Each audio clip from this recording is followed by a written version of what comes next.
All right, guys. Kaspa is sitting at 3 cents right now, down 84% from its all-time high. And I know a lot of you have been frustrated.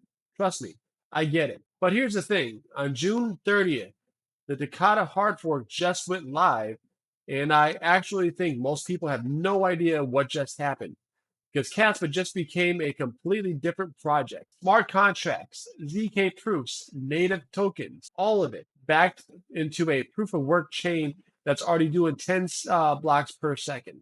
We're going to break all that down today, what changed, what it means for you, mining rig, and whether 3 cents is actually an opportunity or a trap.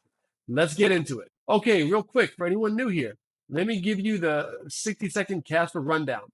Kaspa is a proof of work cryptocurrency, same category as Bitcoin, but instead of a single chain, it runs on a block DAG, which stands for a directed acyclic graph. The short version, it can process blocks in parallel instead of one at a time, which is why Kaspa already confirmed 10 blocks per second after the crescendo upgrade last year. Bitcoin does one block every 10 minutes. Kaspa does 10 per second. Sub-second confirmations on a proof of work chain.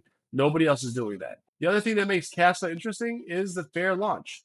Zero pre-mine, zero VC money, no insider allocation. 95% of the total supply is already mined. What you see is what you get. That's actually really rare in 2026 crypto. The problem up until now was that Kaspa could only do one thing, transfer value. Really fast, really secure, but that's it. No smart contracts, no DeFi, no programmability. You couldn't build anything on top of it. That's what Toccata just changed. And I think this is a much bigger deal than the price currently reflects. So let's talk about what Toccata actually brought to the table. And I'm going to keep this accessible. I know not everyone here wants a computer science lecture. Number one, covenants. This is Kaspa's version of smart contracts, but done at the UTXO level, which is the same architecture Bitcoin uses. Basically, you can now attach conditions to how coins move. Think escrow, multi-sig wallets, DeFi protocols. All of it is now possible natively on L1. No need for a bridge to another chain. Number two, ZK proof opcodes. Kaspa now has native zero knowledge cryptographic baked into the base layer. This is huge for two reasons: privacy applications and layer 2 scaling. And it sets up some really interesting possibilities for the road ahead. Number three, Silverscript. This is Kaspa's new smart contract scripting language, built specifically for the block DAG. It's designed to handle parallel blocks natively, something EVM-based systems like Ethereum were not designed for. So instead of adopting someone else's tech, Kaspa built their own. And number four, the KRC-20 native tokens. You can now mint native tokens directly on Kaspa L1. Stablecoins, project tokens, whatever, without needing a separate layer or a bridge to something else. One more thing worth noting, Cascade, Kaspa's first DeFi protocol, launched right around the same window. Zero track record yet, near zero liquidity, but the infrastructure is live. We are at day one of Kaspa DeFi. Now let's talk mining, because I know a big chunk of you watching are running Kaspa hardware, or you're thinking about it. Here's the honest numbers. Right now, the network is creating about 2 million Kaspa per day in block rewards. At 3 cents a coin, that's roughly $60,000 a day flowing to miners globally. By this time next year, that drops to about 1 million Kaspa per day as the emission curve tapers. So you're looking at a supply side that is contracting, similar dynamic to Bitcoin halving. Now here's where Toccata changes the mining math. If programmability actually drives ecosystem adoption, DeFi protocols, KRC-20 tokens, real transaction volume, then fee revenue starts climbing. Right now, fees are negligible. The whole network is basically subsidy funded. But if KRC-20 tokens start launching and people are actually using Kaspa for something beyond just transferring Kaspa, transaction fees become a real part of miner revenue. That changes the long-term profitability math in a big way. Here's the bear case for the ecosystem. If the ecosystem doesn't build, if developers don't show up, if Cascade doesn't get traction, then miners are grinding through the emission curve on their own. And that's a tough road. My read on it, if you're already mining Kaspa, you're in a wait to see window. Toccata is the unlock. Now we need to see if the ecosystem responds. I'd give it 60 to 90 days before we have any real signal. Okay, let's address the elephant in the room. 3 cents. We're down 84% from the all-time high of about 20 cents. Is this a buy? Is this a dead project? Here's how I'm thinking about it, and I'll be real with you. First, the on-chain signal. The mystery whale loaded up 42 million Kaspa in days leading up to Toccata.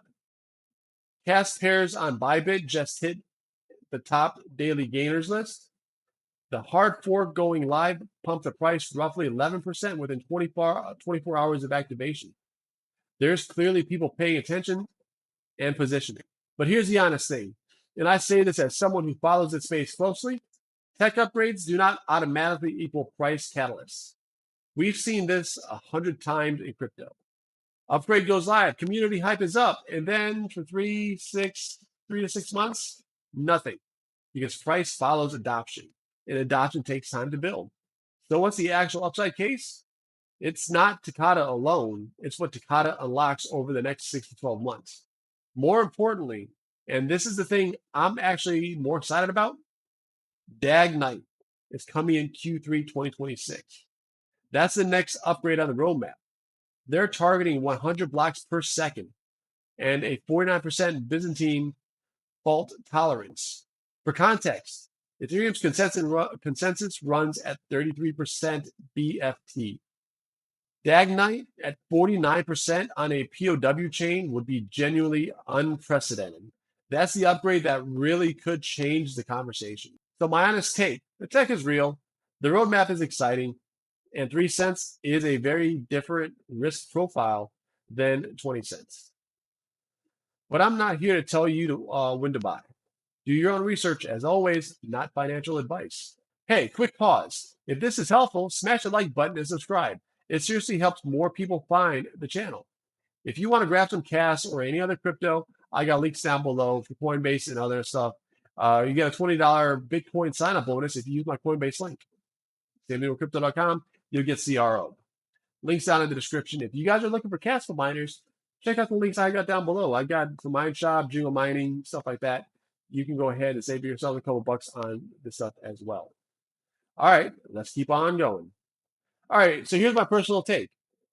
What I keep coming back to with Kaspa is that this dev team actually ships. They said they were rebuilding the entire node software in Rust from scratch. Rusty Kaspa, they did it. They said they were going to 10 blocks per second, done. They said Toccata was coming, it's live. In crypto, this is a really high bar to clear, and Kaspa clears it consistently. What I want to see now is third-party developers actually showing up. Because here's the reality. You can have the best layer 1 on the planet, but if nobody builds on it, it doesn't matter. Ethereum isn't valuable because of its tech specs. It's valuable because thousands of projects built on top of it. Kaspa needs that inflection point. Toccata gives them the tools. Now the question is whether the ecosystem responds. Over the next 60 to 90 days, I'm watching Cascade, TVL, new KRC-20 token launches, and developer activity on SilverScript. If we start seeing real usage, real transactions, real tokens, real liquidity, that changes the whole story. And honestly, if DAG Knight ships on schedule in Q3 and delivers 100 BPS, that's a completely different conversation than where we are today. I'm going to do a full deep dive on DAG Knight when we get closer to the Q3 launch. That one could be the real game changer, and I generally think it's flying under the radar right now. Make sure you're subscribed so you don't miss out on that one. I'll drop it as soon as there's meaningful data to report. All right, guys, this is my full breakdown on Kaspa and the Toccata hard fork. What do you guys think? Are you bullish on Kaspa right now? Or are you waiting to see how the ecosystem develops? Let me know down in the comments below. I read all of them. And as always, like, comment, share, subscribe. It means a lot. I'll see you guys in the next one. Peace out. Have a great rest of your day. Keep on mining, guys.